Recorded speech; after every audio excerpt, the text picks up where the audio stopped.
Happy New Year, everybody. I'm Tyler, and there is no perfect movie, but it is finally that time of year for me to count down my top 20 favorite movies of 2021. That's right, I decided to go with 20 because, all things considered, this was a much better year for cinema, and there were so many good movies that I thought for sure would stick in my top 10, and so many have flown under people's radar given the nature of the shit show of this world we're living in right now that I thought it would do some movies more justice to at least mention them.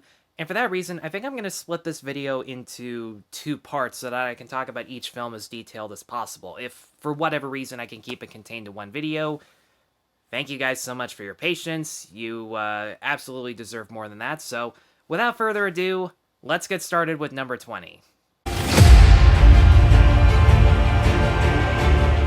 There Is No Evil is not a movie I can see myself watching over and over again because of how intense and dark the subject matter is, but I can't deny the fact that whatever Mohammad Rusulov did to smuggle this movie out of Iran was more than well worth it. It's not something that he should have even had to do in the first place.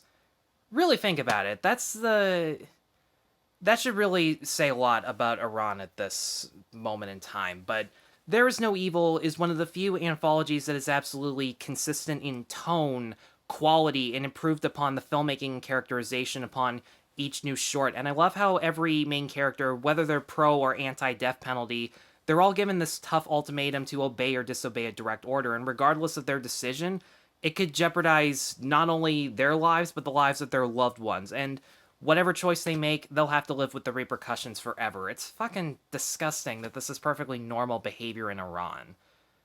But as for the movie, what else can I say but Bella Ciao? A lot of people have complained about the Starling being too sentimental and more of an A-list Hallmark movie, and I kind of agree with that, but at the same time, I think that this is an example of what a Hallmark movie should be.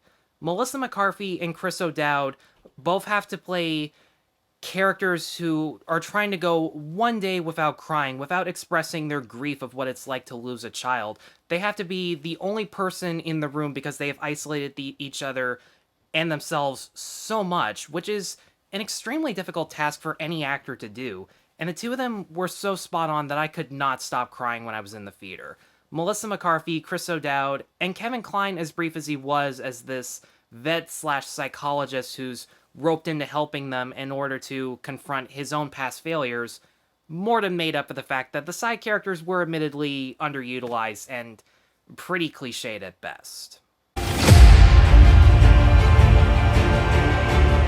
Petite Maman is proof that Celine Sciamma really can do no wrong. And at only 72 minutes, this film doesn't rely so much on twists and turns as it does the raw emotions that these kids are experiencing, and the meditative environment that they're living in, where the lack of music and the emphasis on sound effects makes it feel like you're actually in the scene with these kids. Josephine and Gabrielle Sanz naturally have great chemistry with one another. Siama's direction is as beautiful as always. Every shot feels like a portrait in its composition. Her ability to craft Spielberg wonders is so seamless and impressive, and the exploration of family heritage in order to understand and overcome grief was so relatable, and it reminded me of when Marnie was there without feeling like a carbon copy. It was a beautiful coming of age movie, one of the best of the year, obviously. This has, hands down, my favorite Nicolas Cage performance of all time. And I love how Pick actually uses Cage's reputation as an actor to tie it into the movie's don't judge a book by its cover mentality. Because when you look at the posters and you hear about the plot, you instantly think that Pig is going to be another revenge thriller of his where he goes out on an all-out, over-the-top screaming rampage. And then you see him covered in bruises and cuts and blood, trying to peacefully solve his problems by sitting down, having a conversation with people, trying to find common ground with the ones he absolutely despises, because he knows that revenge, deep down, will give him absolutely nothing. It's really riveting to see a revenge movie about people actually trying to find peace and a sense of belonging that they each feel is missing in their lives. I don't think Cage will get any Oscar consideration, but he damn well deserves it, as does Alex Wolff, who goes through the biggest transformation of the film, going from a cliched scumbag to a more compassionate individual. I'll be the first to admit that sometimes the messages revolving around sexism and rape culture, past versus present, and the downside of nostalgia can be a little too preachy, and there are some jump scares that come across more as cartoonish than really scary. But what this movie got right was so impressive that my jaw was on the floor every single time. Thomasin McKenzie, Anya Taylor-Joy, and the late great Diana Rigg all gave phenomenal performances. Edgar Wright is one of the next directors to prove that what makes a good horror movie and a good comedy is a lot more similar than we give it credit for. The soundtrack is absolutely catchy as hell. His blend of practical and special effects in blending Mackenzie and Taylor-Joy in the exact same frame was absolutely amazing. And altogether, this movie was a roller coaster of a film that had me switching from smiling to shaking in terror, especially that bit. I will never forget sitting in the theater when that happened. Never seen a musical anime before, and I never knew I wanted one that was a rock opera that took technology of feudal Japan to create some wickedly insane Queen-style concerts. What might be Masaki Iwasa's final film could also be among his best. The animation, it has a style of its own. It's bright, colorful, fast and fluid. There is a lot of energy given to the dance sequences, which is fitting. Our main character is dancing around with an oversized arm and a deformed face hidden behind a mask. And with that in mind, the world building that Yuasa creates has a lot of the surrealistic trademarks that he's known for, along with some thoughtful social commentary on topics that we're still debating to this day, topics that should not be debated to this day. The constant struggle to express oneself through freedom of speech, through their work, through their art, the threats of censorship from those who are offended, threatened, or just all around disagree with what they have to say. Doesn't remind me of anything going on right now, I can tell you that. It is more of a slow burn than it needed to be, and the documentary segments that were clearly done unscripted were a little too topical at times, but Come On is still one of the best character studies of the year, with two of the best performances, with Joaquin Phoenix playing the most casual character I've ever seen him do, and Woody Norman taking a kid who, on paper, doesn't sound like a kid that you would like even by movie standards, but he made it 100% believable and sympathetic. Mike Mills' direction, the black and white cinematography, all give the movie this feeling like you're watching a distant memory. There's this nostalgic tone that comes with it, a sense of intimacy through the aspect ratio and the black and white that never slips into the territory of being too artsy or gimmick. And it's really refreshing to see the unlikely Guardian story told from the perspective of someone who's not learning how to be more capable, but learning how to be more accepting of responsibility and the failures of his past, family trauma. There's just so much more that I could go on about with this one. Definitely check out Come On if you haven't already. Licorice Pizza had a near-permanent smile on my face, in part thanks to the perfect chemistry between our two leads. Cooper Hoffman and especially Alana Haim were both phenomenal. P.T. Anderson's direction, as always, is near flawless in its execution. The way he captures the 1970s through the sets, the costume design, a great soundtrack, even filming the movie on 35mm with old vintage lenses to make it feel as if you actually were watching a 70s movie. The scenes that talked about the more unacceptable aspects of the 70s felt pretty unnecessary, and if you were to cut them out, it could have given the side characters more time to make a good impression. But at the same time, Sean Penn, Tom Waits, Bradley Cooper, and Benny Safdie all have standout moments regardless, and the uneven pacing never took away from the enjoyment that I had with this movie. This could have been just the latest John Wick knockoff from Netflix, and it definitely helps us this was written by Derek Kolstad of John Wick. But for me, out of all the action movies this year, nobody was the one where the fight choreography, the set pieces, the emotional stakes all got bigger in scope over time. The climax, especially, might actually be my favorite climax of the year, seeing Bob Odenkirk, Christopher Lloyd, and RZA kick some serious ass. Odenkirk proves once again that he's got a lot more range than we give him credit by training in martial arts for 2 years in between lunch breaks on Better Call Saul, and the effort shows him to be a completely vulnerable but capable action hero. Direction-wise, it has all the John Wick cliches like the neo-noir lighting, cinematography, subtle world building, and old-school soundtrack with the exact same amount of care. They actually do take time to give some character development and show how sometimes in life we all do need an element of danger, and trying to avoid danger at all costs is not only pointless because it'll be inevitable, but also kind of boring. Again, doesn't remind me of anything going on right now.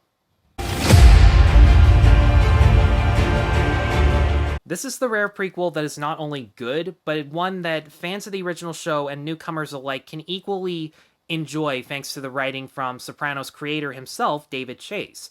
And sometimes that can disappoint longtime fans who want to see younger versions of their favorite characters, but at its core, this is an original, standalone story featuring new characters who have the exact same dark, complex, and likable traits that made the original crew so fun to watch.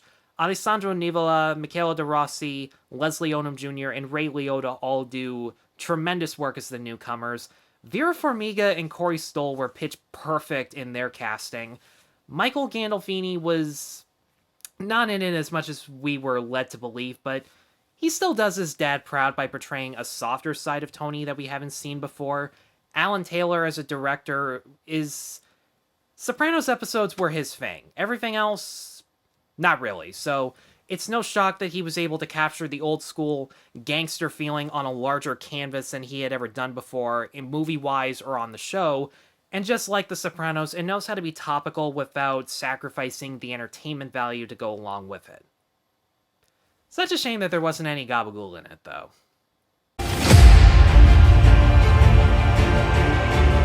Now, I'm not ashamed to say that Tick, Tick, Boom was the movie that made me cry the most, and a lot of that had to do with my new favorite performance from Andrew Garfield as the late, great Jonathan Larson. He did a great job at portraying the real-life arc he went through, where you have to find the right balance of spending years of dedication on something you're passionate about, but you have absolutely no guarantee that it'll pay off, compared to spending time with the friends and family who will always have your back, even if you're too obsessed of a workaholic to do the exact same.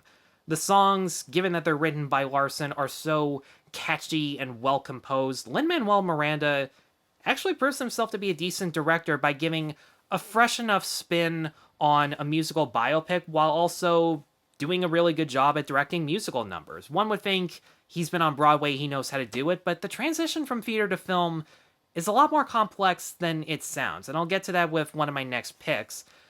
And for all the side characters who do get the shaft, Robin DeJesus, after years of being a supporting comic relief character, finally gets to show off his more dramatic chops. One of the best crowd pleasers of the year, and one of 6 major releases I've seen that was done in black and white. I love that that's finally having a comeback. Belfast is the Oscar bait movie that knows how to cross off the checklist without ever calling attention to itself, and most of that comes down to Kenneth Branagh as a director telling his most personal story and making the wise choice of filming it in a more nuanced fashion than he's used to, trying to convey the most mundane of daily life and the civil unrest of Belfast in an equally heart-wrenching cinematic way. His balance of lighthearted slice of life and darker war drama was, for the most part, well balanced. He does slip up every now and then, but everybody does at one point. And he has a record low of 1 Dutch angle. Be proud of yourself, Ken. Jude Hill as Buddy was absolutely charming and innocent to watch. Jamie Dornan reminds us that he used to be a good actor before 50 Shades, but the scene stealers who deserve the most amount of praise, you've probably heard it before, Judi Dench and especially Ciarán Hinds as the grandparents. There could have been an entire movie of the two of them sitting on their couch roasting everyone, and it would have been the price of admission alone. These two were absolutely hilarious. I haven't been in love with a Pixar movie like this in an extremely long time. And the fact that they told a more slower, laid back story in comparison that focused on the emotions of the characters more so than the overall stakes of the story was so infectiously charming that it did make me forgive how cliched and predictable the last third of the movie was. But in all seriousness, Pixar, no more character split ups. We know they're gonna get back together. Like, don't fucking tease us over this shit. Seriously. Jacob Tremblay as Luca obviously did a great job. Jack Dylan Grazer as Alberto and the arc that he goes through was a major highlight. The chemistry the two of them had was so. It was just so perfect. I had an hour-long smile just because these two were almost always on screen the entire time. Enrico Castroma, in his directorial debut, learned how to suck up to the audience in some pretty pointless controversy, and this is coming from someone who watched my review. I also saw the signs and also think that they could be a nice couple. I'm not going to lose sleep if that's not the case. The animation that Castroma does from his past experience as a storyboard artist, his past work with Disney, really pays off. It is so fast, fluid, bright, colorful. In my opinion, some of the best animation Pixar has ever put out. It's given me so much more renewed faith in the studio, and I cannot wait to see Lightyear as a result. This movie has my vote for the best movie you haven't seen this year, mainly because it only screened at festivals in 2021, but that counts in my book. I saw it in a theater. Much like Once Upon a Time in Hollywood or Cinema Paradiso, this movie captures the magic and enthusiasm of what it means to go to the movies. All of the citizens in this film are willing to walk miles all day just to go to their nearest Cineplex and stay up all night as long as they're open to watch films if it means escaping from their daily troubles. They view Mr. Movie as a god, and based on his strict, meticulous attention to detail and the amount of passion he has into giving his entire community a show, he deserves every single bit of praise that he gets. Fan Wei as Mr. Movie gives one of my favorite performances of the year. I would love if he got consideration the same way the Minari grandma did, even though that probably won't happen, but it would still be nice either way. Zhang Yi and Liu Haochen as the central characters have an odd but still very compelling character dynamic, and Zhang Yimou, kind of like Kenneth Branagh, directing a more simple story in a large-scale cinematic way, he may have turned out some of his best work yet. I saw this just yesterday before I made this video. The Tragedy of Macbeth may actually be my new favorite Shakespeare movie because it avoids a lot of the cliches that make other Shakespeare movies a real chore to sit through. Mainly that the actors in this film actually know the difference between acting on stage and acting in a movie. So their expressions, their line delivery is incredibly more subdued. They pick just the right moments to go full out over the top. Denzel Washington, Frances McDormand, Corey Hawkins, Alex Hessel, Harry Melling, Brandon Gleeson, Katherine Hunter, among many others, are all outstanding in their roles. Joel Cohen as a director, the cinematography is also the rare Shakespeare movie like Branagh's Hamlet, where it's just as if not more visual than it is verbal. The shot composition and black and white cinematography is up to par with Fritz Lang. It's absolutely insane. The sets are all incredible. Carter Burwell's musical score combined with the sound effects make it eerie and suspenseful, even if you're one of the two kids in high school who actually paid attention in class and remember what happens. On this episode of Timothy Goes to School, Timothy finds out he'll be sleeping with other people 3 times his age for the rest of his life. And Mrs. Jenkins? Well, she, yeah, I can't finish the rest of the joke. I'd be ruining my own childhood if I told that joke too. But in all seriousness, The French Dispatch, in my opinion, is a prime example of how to turn style into substance. There are so many ways to tell each story in this film, like black and white, color, different aspect ratios, miniature sets, models, even animation and tableaus, to tell each individual segment. And in the hands of any other director, it would have come across as cheap, fake-looking, and pretentious, but Wes Anderson is so meticulous in its execution that every time it switched from one technique to the next, it felt legitimately earned. Every member of the ensemble cast, whether they're major players or extended cameos, fully commit themselves to the roles. They elevate the material that they're given with, because while it might not be It might not have some of Anderson's best characters, but in my opinion, it has some of his best comedy and most amount of heart in paying tribute to what journalism used to be compared to the shit that we have now.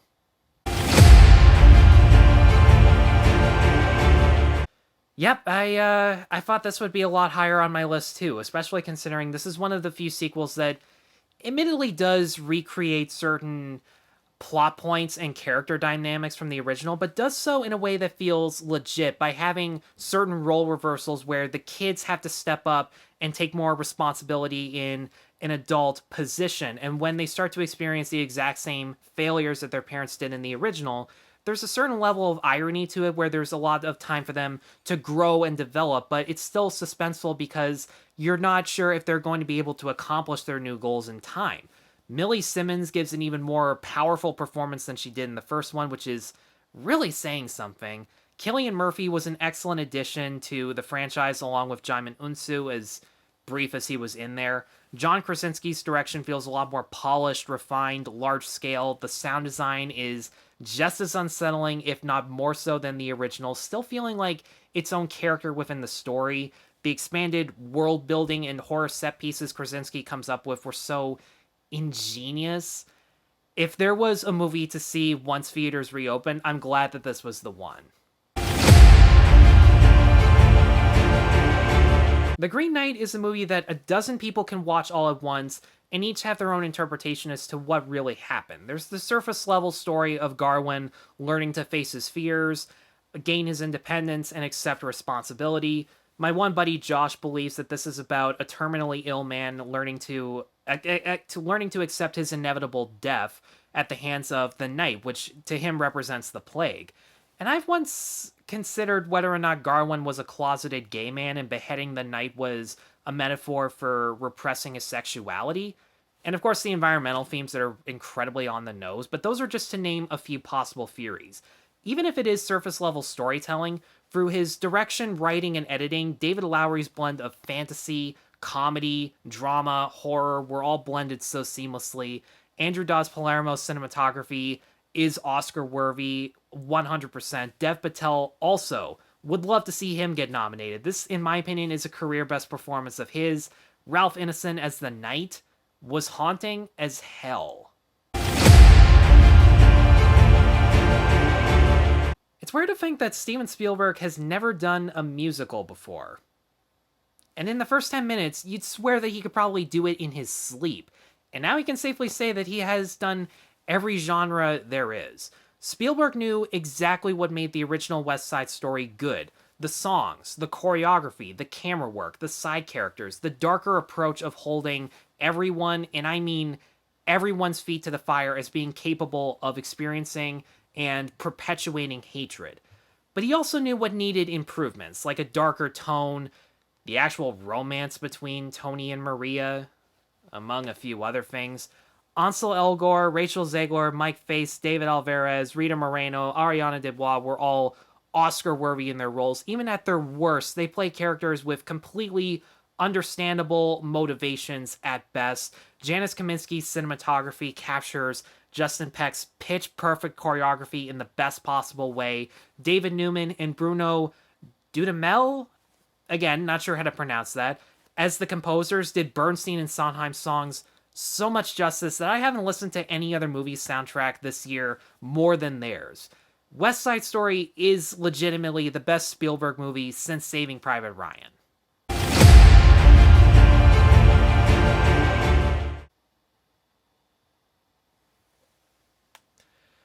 That was a Christmas present from my little sister. I love that she got it framed. That's so sweet. And she even gave me a Blade Runner 2049 poster that had the exact same silhouette design. She said it was either that or Tarantino posters that she was going to get, but I love that the freaking lens flares are there. Like, that's a lot of dedication. But is anyone really surprised that this was my number one movie? This was one of probably the only movie this year where I've seen it more than twice. I went and saw it 3 times. The first 2 were in IMAX, and it was fucking amazing. What could I say about Dune Part 1 that anyone else already hasn't? For as long as I've been making YouTube videos, every time Denis Villeneuve puts a movie out, it ends up on my top 10 list, and of all the ones to be number one, I'm glad that this was it. I've never read the books, I never saw the Lynch movie or the sci-fi miniseries, so I knew that there was a lot of pressure for the expansive mythology to be as crystal clear as possible without spoon-feeding it to the point of it being boring or insulting. Villeneuve does not explain. He shows in as much detail as possible on the largest David Lean style canvas he can possibly get, because this movie is absolutely massive. You have no idea how many times my jaw was on the floor at just the sight of how massive a spaceship could be, how massive this one desert that the characters are walking through can get. The action sequences on this scale were insanely well done. Widescreen camera work with choreography that you can clearly see the actors doing. The sets and the costumes were all so tangible. The fact that the majority of this movie was filmed in camera, on set, in these real locales, and even with the special effects, they were so seamless. They were so tangible. They were some of the best special effects that I have seen in years. Timothée Chalamet, Rebecca Ferguson, Oscar Isaac, Stellan Skarsgård, Javier Bardem, Josh Brolin, Jason Momoa, Charlotte Rampling, Duncan Brewster? Or Brewster Duncan? I don't know. I'd never seen her as an actress before. Even smaller roles like Zendaya, Batista, David Dastmalchian, among so many other talented actors, give phenomenal performances. They're given a lot of great material to work with, and they never disappointed. Hans Zimmer's musical score, I know I listened to the West Side Story soundtrack more, but the music in Dune was insane. I could listen to the Paul's Dream Suite over and over again, even though, yes, it is the same lady just making the same sounds over and over again. But you know what? She's got one hell of a voice, and it's as epic as the scenery, as the performances, as the emotional stakes. This was... I compared this to David Lean in terms of the scope. If David Lean were still alive today, I would assume that these were the kind of movies that he would be making, and we really need to see more stuff like this. Dune Part 2 could not come fast enough, but I'm looking forward to it. I'm going to upgrade my TIFF membership so that when it does come to TIFF in 2023, because let's be honest, it will, I will be there this time. Guys, thank you so much as always for watching. Thank you for bearing through with the extremely long video. Let me know in the comments below what your favorite movies of 2021 were. Be sure to stay tuned for more reviews within the new year, and be sure to like and subscribe. Take care.